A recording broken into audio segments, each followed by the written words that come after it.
a revisar la patología escrotal, ¿ya? Luego incontinencia urinaria y luego urolitiasis. Los conceptos más importantes, de eso se trata. Bien, en la patología escrotal tenemos dos tipos. La crónica, que generalmente es indolora, y la aguda, que generalmente es dolorosa, ¿correcto? Entonces, en la crónica tenemos 4 patologías que sí o sí tienes que recordar para lo que viene a ser tu examen, ¿ya?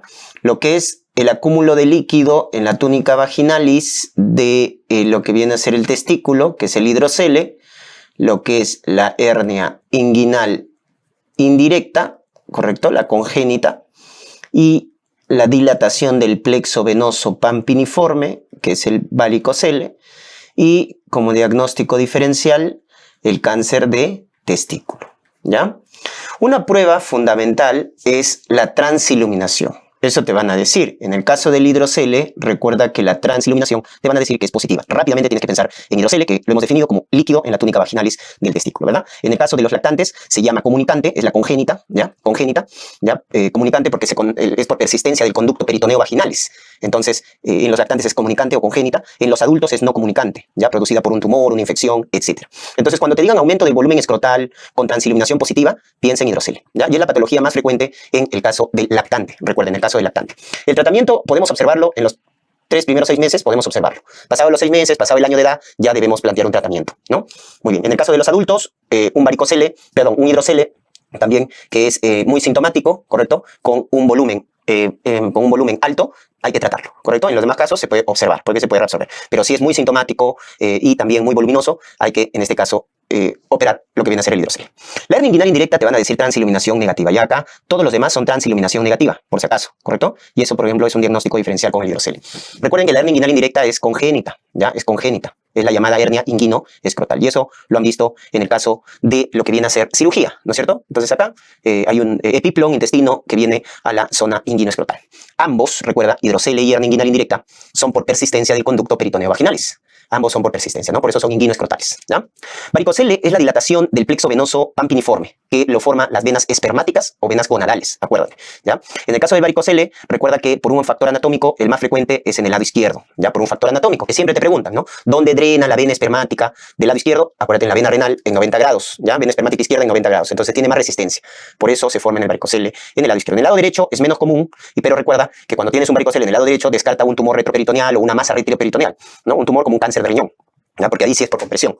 Entonces eso acuérdate, ¿ya? Te van a decir en la clínica, se palpa la famosa bolsa de gusanos, ¿no? Bolsa de gusanos, ¿ya? Recuerda que todo varicocele se debe evaluar a la bipedestación, es la mejor forma de evaluar con el paciente de pie, ¿ya? Porque ahí aumenta de volumen, ¿ya? Muy bien. El varicocele es una de las causas de infertilidad en el varón. Por lo tanto, si el varicocele genera alteración del espermatograma, atrofia testicular, o sea, afecta la fertilidad del varón, o es muy sintomático, ¿ya? Hay que operarlo. Una varicocelectomía se llama, ¿no? Entonces, ¿cuándo se opera? Cuando altera la fertilidad en el varón, atrofia, alteración del espermatograma, o muy sintomático. En ese caso, hay que operar al varicocele, ¿correcto?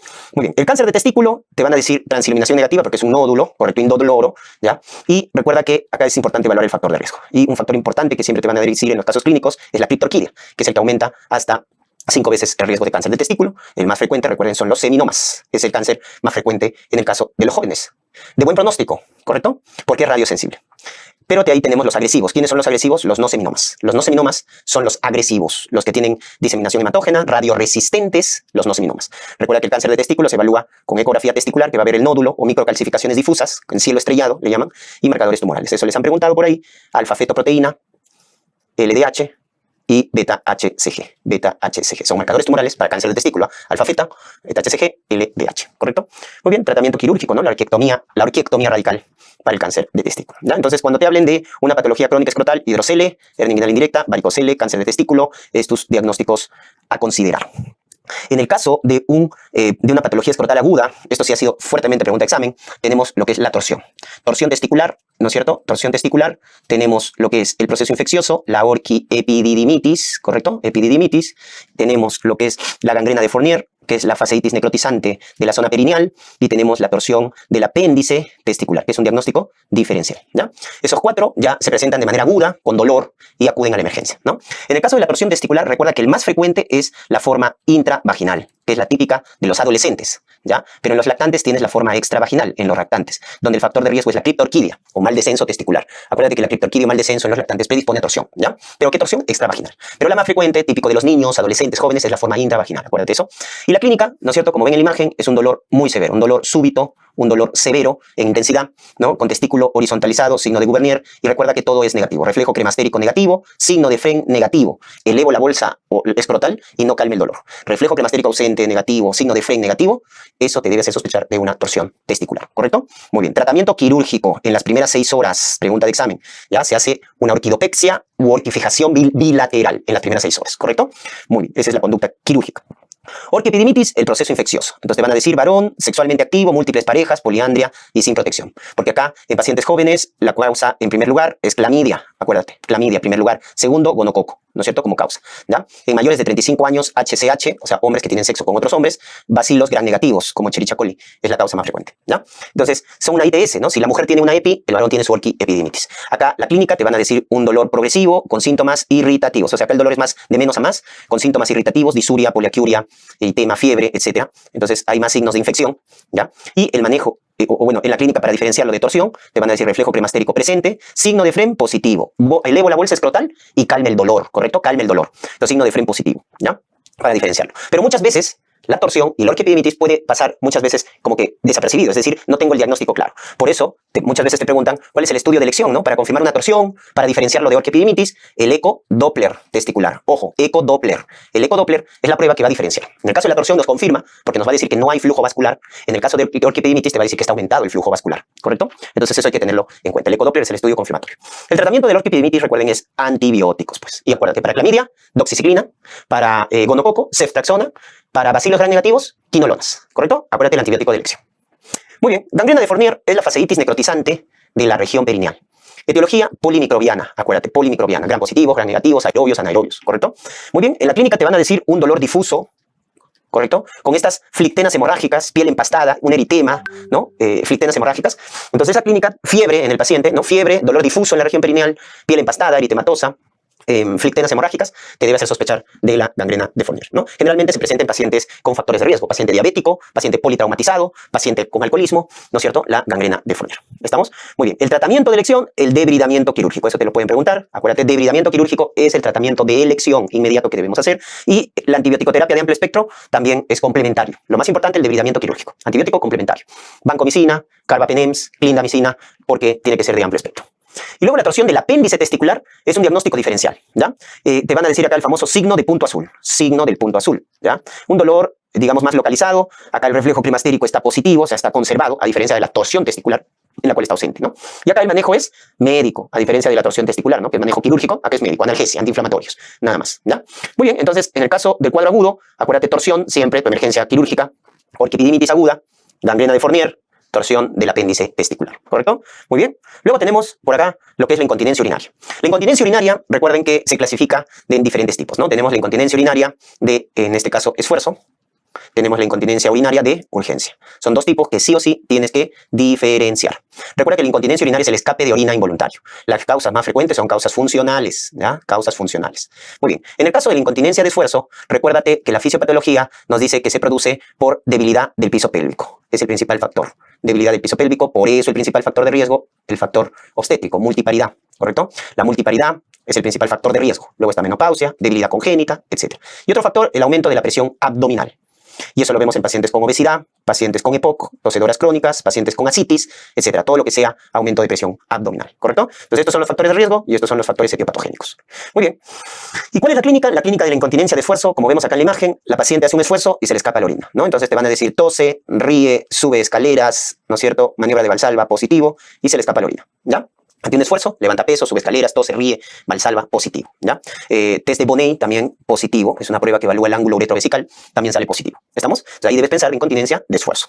Muy bien, el tratamiento conservador son los famosos ejercicios de Kegel. Acuérdate, los famosos ejercicios que refuerzan el músculo pélvico, ¿correcto? Sobre todo la rama pubocoxígea, ¿no? Es la que más se refuerza. Luego viene, si no responde al tratamiento conservador, la cirugía, ¿verdad? Las técnicas TBT o TOT, que consiste en la colocación de mallas o sling suburetrales. Mallas o sling suburetrales es la técnica de elección, ¿correcto? Técnica TBT o TOT, ¿ya? Muy bien. Luego tenemos la incontinencia de urgencia. La incontinencia de urgencia, recuerden que se produce en este caso por contracciones involuntarias del detrusor. Contracciones involuntarias del detrusor. Mientras que en la de esfuerzo, el detrusor está relajado. En la de urgencia, el detrusor, que es el músculo de la vejiga, recuerden, está muy contráctil, muy hiperactivo. Por eso, la incontinencia de urgencia tiene como factores, ¿no es cierto? Por ejemplo, factores irritativos, infección urinaria, urolitiasis, ¿no es cierto? Como factores de riesgo. Problemas neurológicos también que pueden generar hiperactividad del detrusor, ¿correcto? Esos son los factores de riesgo. Cualquier problema irritativo que estimule el detrusor o problema neurológico que genere hiperactividad del detrusor. En la clínica van a mencionar que la paciente tiene un deseo imperioso, deseo irresistible para ir al baño, ¿no es cierto? Deseo imperioso, deseo irresistible, maniobra de Valsalva, negativo, test de Bonnet, negativo, ¿correcto? Muy bien, esa es incontinencia de urgencia. Tratamiento, recuerden acá el tratamiento médico importante, anticolinérgicos, porque recuerda que la acetilcolina es la que contrae la vejiga, entonces hay que dar anticolinérgicos. Oxibutinina, tolterodina, son los fármacos que se emplean para la incontinencia de urgencia debido a esas contracciones, ¿ya? Muy bien, luego puede estar también la inyección de toxina botulínica en algunos casos y la cirugía como último recurso, la llamada denervación vesical. Denervación vesical, que es la cirugía para incontinencia de urgencia. Entonces, es claro que debes diferenciar estos dos tipos de incontinencia, porque te pueden preguntar, esfuerzo versus urgencia, ¿correcto? Hay otros tipos de incontinencia urinaria, por supuesto. Tenemos la incontinencia urinaria por rebosamiento, que es la que se asocia a una uropatía obstructiva. Cuando hay una uropatía obstructiva y se estapa la orina, entonces ahí hablamos de una incontinencia urinaria por rebosamiento. Incontinencia urinaria, cuando te dicen, en este caso, continua, o sea, se pierde la orina de manera continua y por vía vaginal, te están hablando de fístulas urogenitales. Acuérdate, las fístulas urogenitales generan incontinencia urinaria continua y por vía vaginal, ¿ya? Y también hay la incontinencia urinaria mixta, es la que combina problemas de urgencia y de esfuerzo. Cuando combinan los dos, urgencia y esfuerzo, se llama incontinencia de mixta. Entonces, rebosamiento continua por fístulas urogenitales y la mixta. También hay que tenerlo en cuenta, ¿ya? Muy bien. Y luego, finalmente, tenemos por acá la urolitiasis. En el caso de la urolitiasis, recuerden que es una causa de uropatía obstructiva en gente joven. Si el abuelito tiene su hiperplasia benigna de próstata como causa de uropatía obstructiva, el joven tiene la urolitiasis, ¿no? A partir de los 30, 40 años, recuerden que ya aumenta el riesgo para lo que es la urolitiasis. Es una patología de gente joven, ¿ya? Muy bien. Básicamente, recuerden que la urolitiasis se produce por, en este caso, una cristalización, o sea, el acúmulo de una sustancia en la orina, poco volumen urinario, alteración del pH, ¿no? Entonces, la sobresaturación, poco volumen urinario, la alteración del pH de la orina, hace que se formen los cálculos a nivel renal, ¿ya? 4 tipos de cálculos que les van a preguntar. El más frecuente, el de oxalato de calcio. Este es el más frecuente. Oxalato de calcio, ¿no es cierto? Luego tenemos el fosfato de calcio, que es una variante, ¿estamos? Pero el más frecuente, recuerden, es el de oxalato de calcio, ¿ya? Que puede formarse a cualquier tipo de pH orina, ácido alcalino. En cambio, el de fosfato de calcio sí se forma a pH alcalino, ¿ya? Recuérdate. Muy bien, principal causa, la hipercalciuria, ¿verdad? La hipercalciuria, que puede ser primaria o secundaria. Lo más frecuente primaria, o sea, idiopática. Pero también puede ser secundaria, por ejemplo, por hiperparatiroidismo, que es otro factor, ¿ya? El hipercalciuria, o sea, mucho calcio en la orina, produce los cálculos de calcio, ¿ya? Por eso, un fármaco en su tratamiento son las tiazidas. Acuérdense que te lo pueden preguntar. ¿Cómo evitamos la hipercalciuria? Con tiazidas. Luego tenemos los cálculos de Struvita. Los cálculos de Struvita son los cálculos llamados infecciosos, porque son los cálculos que se asocian a infección urinaria por esta bacteria que tiene la enzima ureasa positiva, Proteus mirabilis, ¿no? Entonces, se forma el cálculo de fosfato, amonio, magnesio. Fosfato, amonio, magnesio, cálculos de Struvita. Son los cálculos más grandes, se les llama coraleliformes, ¿no? O en asta de venado. Son los más grandes y más blandos, y en el sedimento urinario lo van a ver así, como tapa de ataúd, ¿no? En el sedimento urinario, ¿ya? Entonces estos son los cálculos infecciosos, Struvita. Luego viene el cálculo de ácido úrico. El cálculo de ácido úrico es el cálculo que se forma principalmente por el pH alterado de la orina, un pH ácido en la orina. Porque calcio y Struvita, o sea, el de fosfato de calcio y el de Struvita se forman a pH alcalino y son radiopacos. En cambio, el de ácido úrico se forma a pH ácido, es su principal factor. ¿Correcto? pH ácido y es radiotransparente. ¿A qué patología se asocia? A patología de la gota, ¿no? Que en la cual hay una hiperuricemia. ¿Cómo evitamos la formación de estos cálculos? Recuerda, inhibiendo la formación de ácido úrico, alopurinol. Es el fármaco para evitar estos tipos de cálculos, ¿no? Muy bien. Tienen forma romboidal, como están viendo ahí en la imagen.